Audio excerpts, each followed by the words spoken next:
So just that period when you were online and you were going to suppliers in Europe, Mhm. were you raising money? How did you finance that?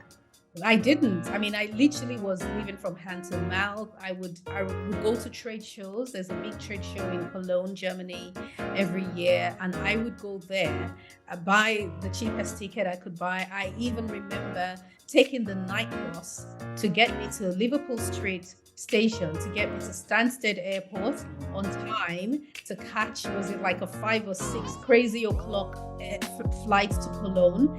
And I would not be able to stay in Cologne because I couldn't afford a hotel. So I would do a day trip to Germany and come back the same day. And I remember one particular day I took the wrong train. So the train was going to Oh, the airport, but it was a stopping train and it was a slow train. And I remember just sitting on the train and thinking, I'm going to lose my flight. I'm going to miss my flight. And I had no money to buy another ticket. If I missed my flight, I thought, what am I going to do? Am I going to sleep in the airport until someone has answered? What will I do? Will I call family? What am I going to do? But thankfully I didn't. So I bootstrapped everything. And that's literally what I did. Everything I did it by myself. A point came when I was able to afford to hire a PR firm. So my name is Toks and I am a nursery interior designer, and I design baby and children's furniture as well as sell beautiful furniture for babies and kids. And in addition to that, so my selling is done in my retail store at the Baby Cot Shop in Chelsea. I've been doing that now for close to 19 years, 17 wow. years. About 17 years I've been doing that for, both here and in the United States. I am also a mum. I've got 4 sons and been married now for 26 years. So it's a long time Wow, going. congratulations.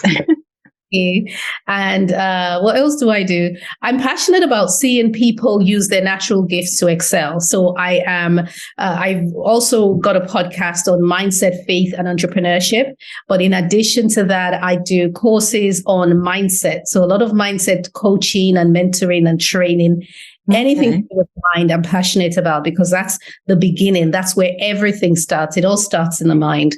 And I found that out through my experience of losing everything in the US, coming back to England empty handed and having to start from nothing, where I thought that if I was to start anything at all, I needed something tangible like cash. I didn't have any money. But so I was forced to look inside me and pull out Mm, and natural abilities that I had. And that is what literally built my business. I started my business with $75. wow. So that's me. Okay. That's what I do. Now, sure. So I know you said you've got 4 sons. So the inspiration to starting the Baby Cot Shop, were they inspiration, or what was it that made you start? Nope, they didn't feature at all. So what made me start?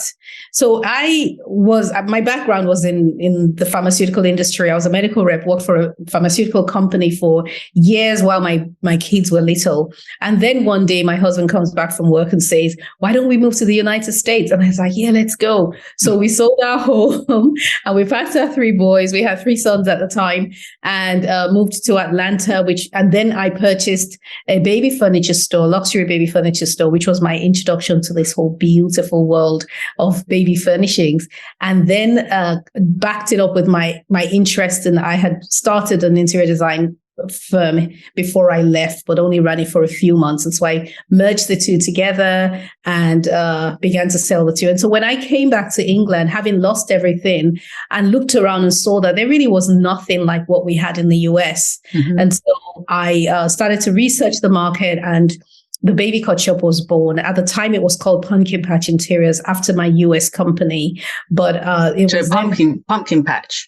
Punkin. So it was actually spelled Punkin, Ah, which fathers in the south of the United States call their daughters my little pumpkin. So it's a well-known word. But then I come here and I try to say, hey, my business is called Pumpkin Patch, and everyone's spelling it like the proper way, pumpkin. yeah. So I So think eventually, there's a company, Pumpkin Patch, they children's clothes, right? Yeah. exactly. I don't even know if they still exist, but they used to Oh, be. okay. Yeah, you're right. They may, because I remember they used to actually have one near my house at the Glades Shopping Center in Bromley.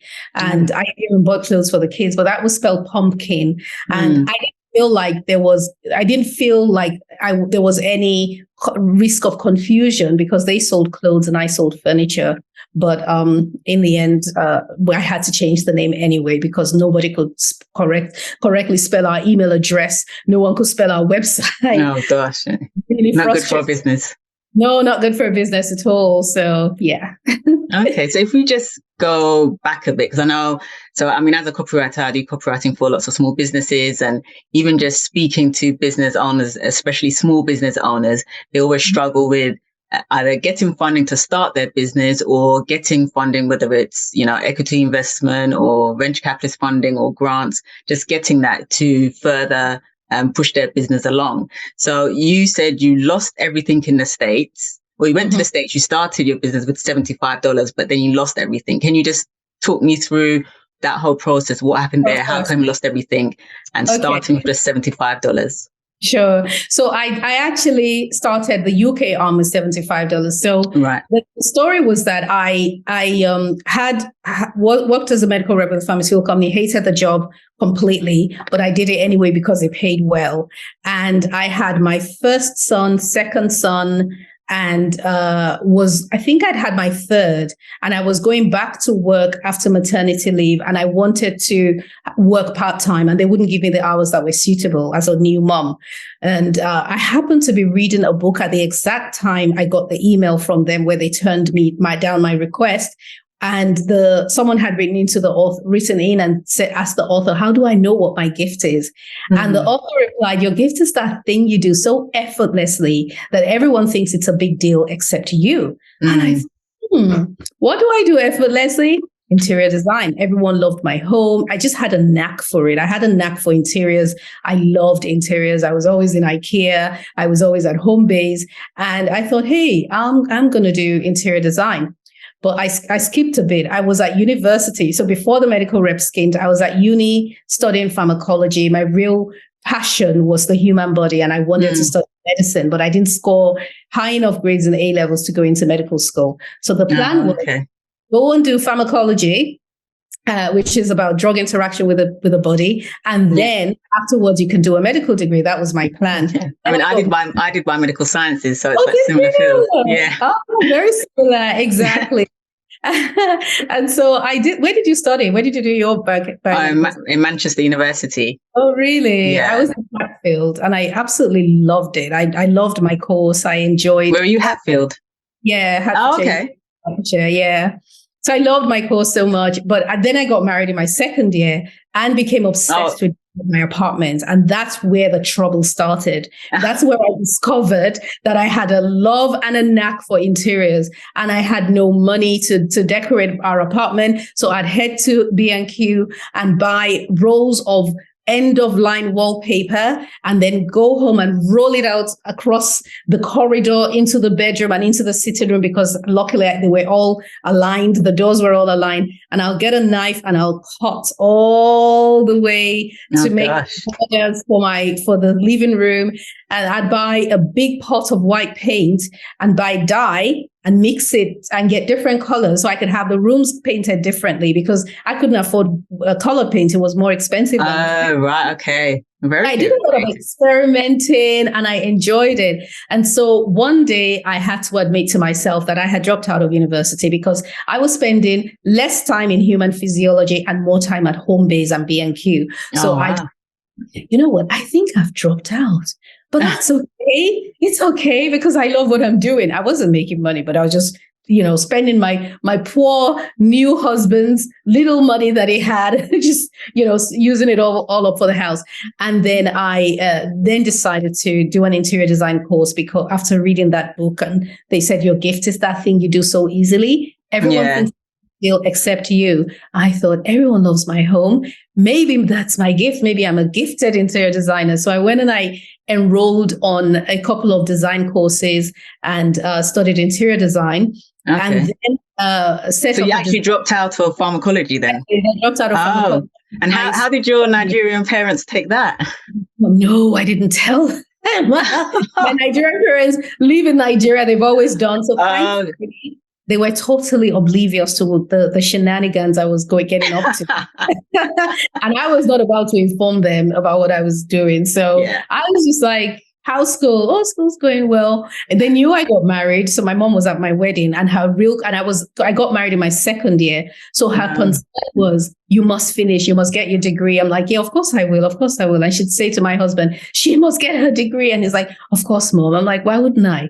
But I don't even remember what month I dropped out. It must have been, I don't even know, but I just, somehow, I think it was at the beginning of my first, I was going to say first trimester, my first semester in my third year. I think that was when it came out. So it didn't make sense. I only had a few more months to go, but I did anyway. And so that happened, and I, started the interior design firm at home doing residential homes. It was still very, very small, fledgling, barely getting up on my feet when one day my husband comes back from work and says, why don't we move to the United States? And I said, you know what, let's go. Because we loved the US so much. We were there every single year. We would go to a different state every year. And every time we came back to England, we were sad, irritation actually began to play, where the English accent, and we're like, oh, back again. One time we got to came in through Gatwick, I went to Victoria Station, and we were taking the train home to Bromley, and we got to Victoria, we looked around, and we were like, it's so dirty. We had come from Florida. You can't compare to Victoria, because Florida is manicured. It's spotless. In particular. So I'm like, it's so dirty and everything is so grimy and the weather's horrible. So when he said to the US, I thought that made so much sense. We loved it there. So we sold our home and used the proceeds from our home to purchase an existing business which sold baby and children's furniture. That was my introduction into that whole world. And life was absolutely perfect. The kids loved it. I loved it. My husband loved it. We just were living the life. Everything about it was beautiful. The business was growing as well because, people, I think, enjoyed the fact that there was a fresh face, and, the Americans love the Brits. So I was out in America for a year. I worked out there for a year. And so, I was staying near New York. So, it was a good experience. It was good. But where did you live when you moved out there? We were in Atlanta. Oh, I've been to Atlanta as well. Yeah. Beautiful, isn't it? Warm people, great weather. Everything about it is just perfect, and we loved it so much. And obviously, I'm cranking up my English accent while up there, and they're loving me more. They do love the English accent, yeah. They do. I got brownie points. I think they thought I was even smarter than I actually was, having an English accent. And then we began to hear rumors of a recession, a coming recession, and slowly we started to see the effects of shops closing down. And it was like a domino effect. So first it was the main one, and then literally one shop after and we were just watching like, this is a trend. Wow. And it did happen. So was that in 2008, that recession? That was in 2008, Yeah, the last, Yeah. So we were forced to close the store, came back to England, and I also arrived pregnant with my son, with my youngest son. And I call that whole season of my life the perfect storm, because having lost the business, we lost everything. We came back to England, and it just didn't seem real. Like, is this really going on? We had to move in with friends, moved in with my best friend, Susie, and we were there for about 3 months or maybe 4 months. And then I had my son. And then that was when I thought, you know what, I can't sit down and twiddle my thumbs. I've got to do something. So I started to research the UK market, and I saw that there was absolutely nothing like what we sold in America. And initially my plan was to bring the US products and items over to England. I created a website. I couldn't afford a web designer, and I went on Google, figured out how to build a website. And that was prior to the days of the plug and play types we have today, like Shopify. You had to go shopping for every component of the website, and also understand a little bit of coding as well. So I did all of that, and had the website up and running, for the US in a bid to save the US business. I created the website so that we wouldn't lose everything completely, and told our customers we're transitioning online. But the only success I got out of that was, well, I shouldn't say the only success, but the success was, yes, I did get the website up and ready within the 30-day period that I had, the notice period I had given. Okay. But the business itself did not survive. But I was still trying. And I just thought, you know what, I'm here. I don't know how long I'm going to be in the UK for. So I then started researching and then built a UK website, but then began to find European suppliers, because the UK companies, the few UK companies that sold baby furniture had demands that I couldn't meet. They wanted me to have a shop. They wanted me to invest in stock. I had none of those things. But I went to Europe and I met some really talented craftsmen who understood everything about craftsmanship, designs that had been passed on for generations, the passion in the way that they were working, and the willingness to work with me, even though I didn't have any of the stipulations that the Brits had placed on me. So that was how I started. So it was online, and we were online for from 2008 to 2000 when did we go online? Oh, yeah, we were online till 2000, and from 2008 to 2017. So Okay. 6 years this week actually was when we opened the physical location. So we stayed, and then we opened on the Kings Road in Chelsea. Okay. So just that period when you were online and you were going to suppliers in Europe, were you raising money? How did you finance that? I didn't. I mean, I literally was living from hand to mouth. I would go to trade shows. There's a big trade show in Cologne, Germany, every year. And I would go there, buy the cheapest ticket I could buy. I even remember taking the night bus to get me to Liverpool Street Station, to get me to Stansted Airport on time to catch, was it like a 5 or 6 crazy o'clock flight to Cologne. And I would not be able to stay in Cologne because I couldn't afford a hotel. So I would do a day trip to Germany and come back the same day. And I remember one particular day I took the wrong train. So the train was going to the airport, but it was a stopping train and it was a slow train. And I remember just sitting on the train and thinking, I'm going to lose my flight. I'm going to miss flight, and I had no money to buy another ticket. If I missed my flight, I thought, what am I going to do? Am I going to sleep in the airport until someone has mercy? What will I do? Will I call family? What am I going to do? But thankfully I didn't. So I bootstrapped everything. And that's literally what I did. Everything I did it by myself. So a point came when I was able to afford to hire a PR firm, and I worked with a lovely lady, Danny Knapp, and she helped me for, I think, just under a year or so, given us a lot of press and putting our stuff in the papers and so on. And that went for a while, and then I couldn't afford that anymore. But slowly things started to pick up. So it's been a very, very slow growth. But I think that because I had the experience of losing everything, there is a level of resilience that I bring to the table, that when I hear the stories of a lot of business owners, I think, oh, they think they wouldn't even, I think to myself that, but that's normal. But they were, but I am at the point now where I'm like, you know what, I think I've paid my dues, and I just want to soar. I don't want to have to worry or think about business any longer. I just want it to run itself and just grow, and I can be at peace. And I'm assuming the revenue or the profits from the online business, is that what you used to open the store in Kings Road?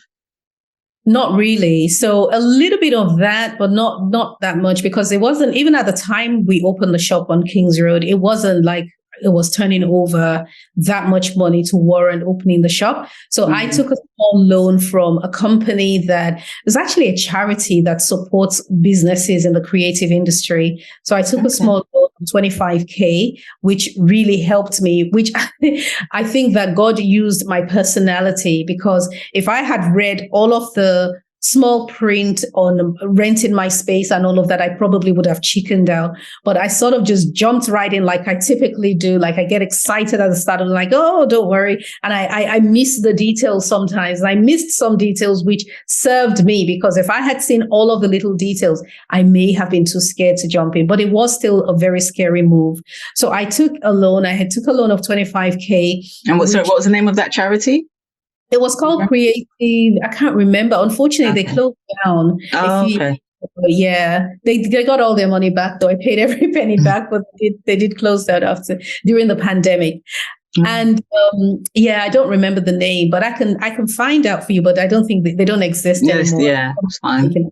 Taken there, and I thought that was a lot of money until I realized I'm getting quotes to have the store fitted, have it painted. The state of the shop was deplorable. It was plaster. There were bits of plaster missing from the wall. The floor looked like it had craters in it. It was just not, it was in a state because it had been empty for quite a while. Okay.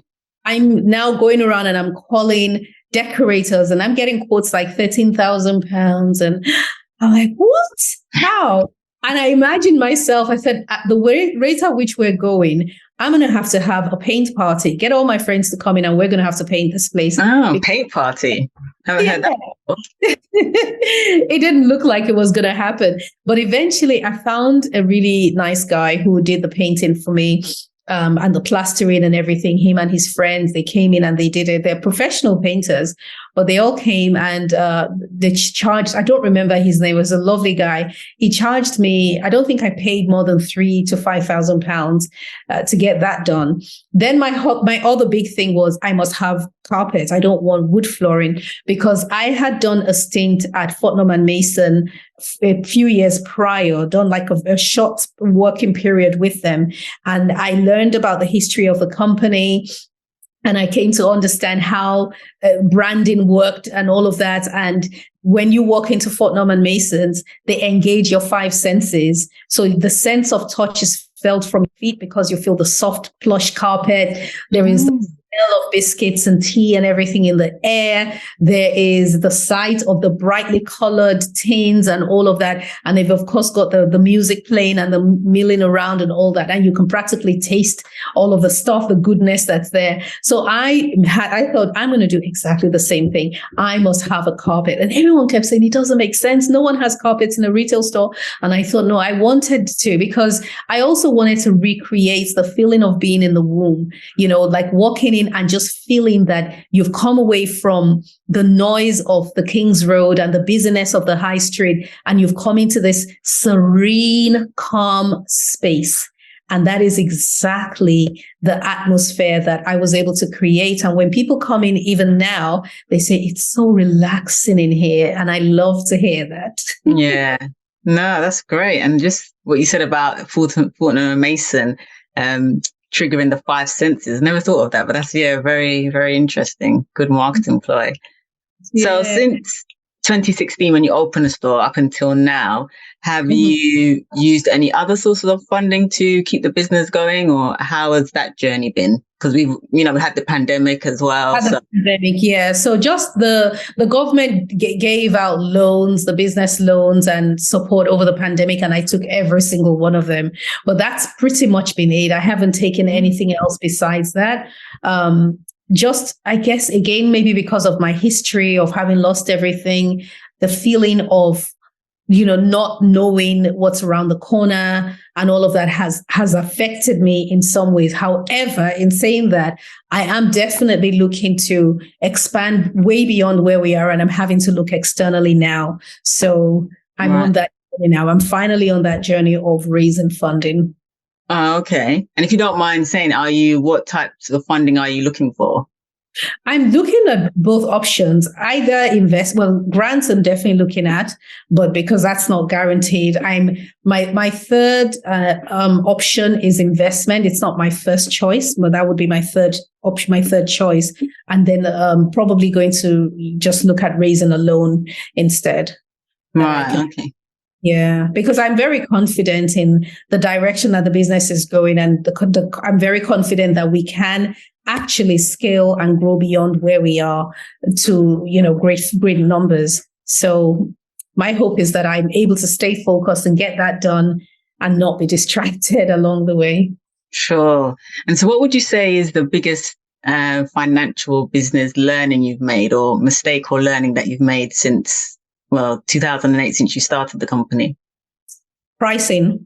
So my mistake as well, which I had to learn, as well as many, many business owners, especially when it comes to products, because in fact, I think across the board, even with services as well. So I'll talk about products because that's where I'm an expert at. People, when you start a business, you think to yourself, like with a Baby Cot Shop, all I was thinking of was business to consumer, B2C. I wasn't thinking that one day I might want to sell to business owners.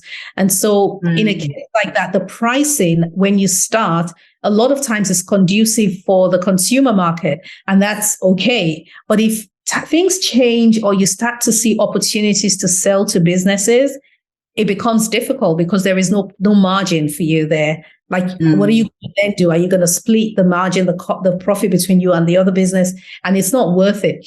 I had a gentleman call me at the shop because we get a lot of companies who approach us and ask if we will sell their products, new manufacturers and so on. And I once upon a time, it was yes to everyone, mainly because I'm a recovered people pleaser and I struggle to say no. But also, it was because I knew what it felt like when I was turned down, when I was going around asking, can I sell your products? And people say no. So because of that, I felt then that my job was to shine. I want everyone who crosses my path to be blessed, every single person. And so I thought that a way to bless them would be to say yes and make them feel better. But you see, by doing that, all I was doing was putting salve on their emotions, but robbing them of the opportunity to learn. So I had a gentleman approach me and he had, I don't even remember what it was, but he sold some items for £10. He said the RRP was £10 and he would love me to sell them. And I said, you know what, it's not really something that I would sell because number one, I'm paying rent.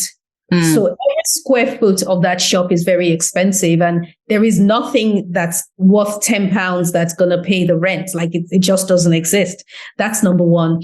The second reason is that the amount of work required to sell an item for £10, I would much rather put that work towards selling an item for £100, which is about the same time it would take anyway, and get a bigger profit. And the final reason I gave him, so he's new. When you're a new business and you're not VAT registered, whatever you sell, so if you buy something for £5 and you sell it for £10, you've made a £5 profit and you keep all the profit.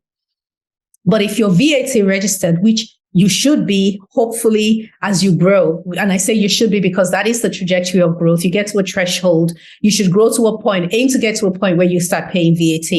I'm charging and paying VAT. And so if he sells it to me for £5 and I sell it on for £10, I've made £5 profit. And I keep doing that. And then pretty soon I've hit the VAT threshold, which is, I think, just under £100,000 per annum. I've hit the VAT threshold and I now have to take 20% of that and give it to the government. What would have been wiser would have been to think ahead of time that one day I am going to be VAT registered. I better put the 20% in now so I wouldn't have to raise my prices further down the line. Because what's going to happen is you're used to taking £5 and suddenly it jumps to £3 and suddenly it goes from £5 to £3.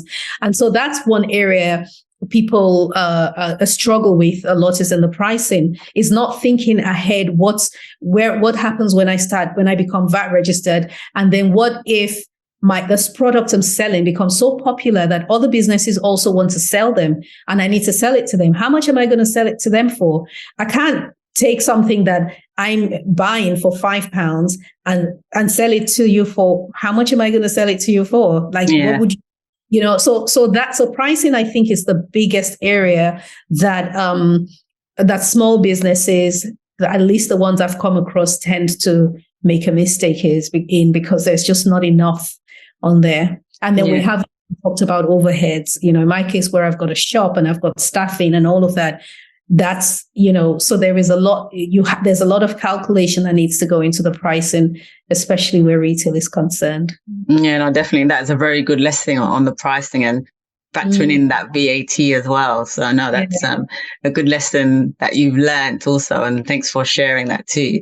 So Toks, thanks very much for your time. I know it's the end of, a long week, long day, but just before we go, please let people know where they can find you online and in store as well. Oh, thank you so much. So the babycotshop.com is the website, and our social media handles are at the Baby Cot Shop. And also I've got a lot on mindset and my business journey and so on and so forth on my website, my personal website, which is toks@rotary.com. And you can also catch me on the Living Inside Out podcast on any podcast platform. So Spotify, Apple, everywhere. And it's called Living Inside Out with Toks. Great. So I'm sure people will check you out and also have a look. I'm sure people are going to have to just see what these 10 grand nurseries look like. So I'm sure people will be on your Instagram and at your website as well.